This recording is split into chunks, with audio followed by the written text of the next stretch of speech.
anay hatrany tafiaraka aminao indray ao anatin'izao fandarana fiaraha-mivavaka izao. Toy ny mahazatra alohan'ny andraisantsika ampitoroteny andeha isika hiaraka hivavaka avy hatrany.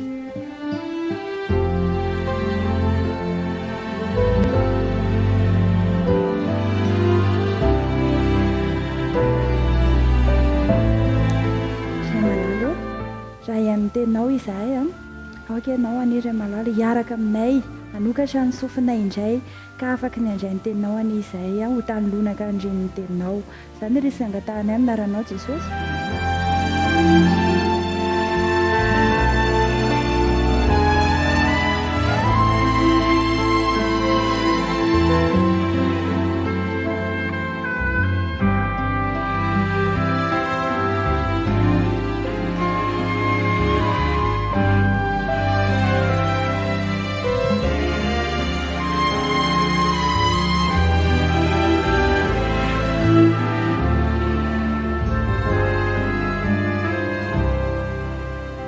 Iresaka indray isika amin'ity fotoana ity ny amin'ny loha hevitra manao hoe fihetsem-po sy finoana. Fihetsem-po sy finoana. Izao nambaran'ny Matthieu 7:20. Matthieu 7:20. Tongava aminareo araka ny finoanareo. Tongava aminareo araka ny finoanareo. Ny zavatra tsy hitany maso dia amin'ny finoana no anekena azy. Izany no mahatonga ny Baiboly ilaza hoe fa finoana no andehanantsika fa tsy fahitana. Korintiana 2:5-7. Fa finoana no andehanantsika fa tsy fahitana. Korintiana 2:5-7. Araka ny efa hitantsika tany aloha, ny tsy fahafehezana ny fihetsem-po dia miteraka olana goavana eo amin'ny fomba fisainana izay mandiso tanteraka ny fanapahan-kevitra raisina. Raha ny tokony ho izy amin'ny zavatra rehetra ataontsika dia mampiasa finoana isika. Fa tsy fantatsika izany satria ny fihetsem-po no manetsika atsika anatanteraka zavatra. Zao nambaran'ny Hebreo 1:1.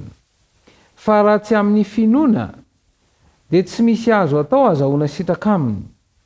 Fa izay manatona an'Andriamanitra dia tsy maintsy mino fa misy izy sady mpamaly soa izay mazoto mitady azy. Averiko le mandeha. Fa raha tsy amin'ny finoana dia tsy misy azo atao azahoana sitraka aminy. Fa izay manatona an'Andriamanitra dia tsy maintsy mino fa misy izy sady mpamaly soa izay mazoto mitady azy. Hebreo 1:1. Ny teny hoe tsy maintsy dia baiko anatanteraka avy hatrany. Ny finoana izany dia manateraka avy hatrany ny baiko voaray. Ny zavatra mazava tsara ho an-tsaina ihany anefa no mitarika ho amin'ny fanapahan-kevitra avy hatrany ho amin'ny fanatanterahana. Izao nambaran'ny bokin'ny Romanina. Koa ny finoana dia avy amin'ny toroteny, ary ny toroteny kosa avy amin'ny tenin'ny Kristy. Romanina 10:7. Ny fananana finoana izany dia amin'ny alalan'ny fandrenesana mandrakariva ny teny avy amin'ny Kristy. Dia manamafy izany ny filazantsara nosoratan'i Jaona manao hoe ary ny teny dia tonga nofo ka nonona tamintsika. Ary hitanay ny voninahiny dia voninahitra miendrika ho an'ny lahy tokana avy tamin'iray sady feno fahasoavana sy fahamarinana. Jaona 1:7. Rehefa ny teny avy amin'ny Kristy no mameno ny saintsika dia tsy hanao zavatra mifanohitra velively amin'ny sitrapony isika. Rehefa tafiditra ny ota dia niala ny voninahitry ny mpahary. Tonga Jesosy nanaiko sorona amonjy ny mpanota ao amin'ny efitra masina indrindra izy ankehitriny mano ny asa fisoronana ho fanadiovana ny fisainany mpanota ho afaka amin'ny fisainandratsy rehetra. Hoy ny baiboly, raha miaiky ny fahotantsika isika dia mahatoky somariny izy ka mamela ny fahotantsika sy manadio antsika ho afaka amin'ny tsy fahamarinana rehetra. Jaona voalohany, toko voalohany a 1:7. Io fanadiovana io dia any amin'ny fotom-pisainana mihitsy no miantefa. Izao ny fanamarana ao amin'ny boky Hebreo. Dia aoka isika natona amin'ny fomarina sy amin'ny fahatokiana be avy amin'ny finoana manana fo voadio ho afaka amin'ny fieritreretana ratsy sy tena voasasa tamin'ny rano madio. Hebreo toko 10:12. Tonga ny fotoana tokony hiandrantsika fitahiana lehibe avy amin'ny Kristy. Tsy maintsy mijoro eo amin'ny fenitra ambony kokoa mikasika ny finoana isika. Kely loatra ny finoantsika. Ny tenin'Andriamanitra no andro antsika. Tsy maintsy raisitsika izany. Tokony hinoantsika ny teny tsirairay voasoratra ao. Ny fisian'izany toky izany no ahafahantsika mitaky zavatra lehibe ary ho tonga amintsika araka ny finoantsika izany.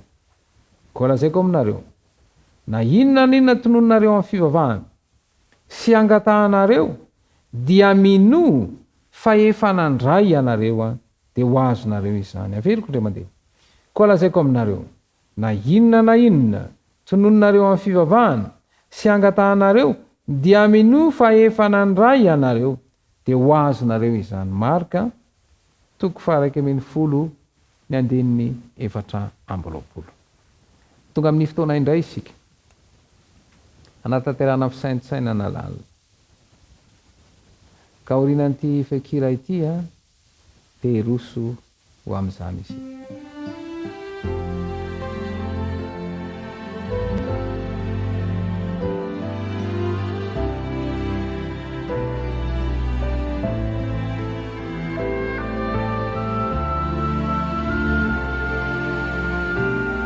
Ny fanantenana fisaintsaina lalina moa dia ny fahatakarana ny teny izay ambarana ny karodalana avy amin'ny alalan'ny famaliana ny fanontaniana mifandraika amin'izany. Izao ny fanontaniana voalohany, inona no mahasamihafa ny finoana sy ny fihetsem-po? Inona no mahasamihafa ny finoana sy ny fihetsem-po? Eritrereto lalina avy amin'ny alalan'ny teny izay novakiana taminao teo. Dia saintsaino sy eritrereto ahafahanao mahazo fahazavantsaina ho famaliana izany. Ny fanontaniana faharoa dia hoe mampiasa finoana ve ianao amin'ny zavatra ataonao? Mampiasa finoana ve ianao amin'ny zavatra ataonao? Vavaka isika. Misaotranao Jesosy malala no famirapo-po sy fitiavanao hanomezanao teny indray. Ampy anaro izay mba hisaintsaina. Ampy anaro mivavaka izay.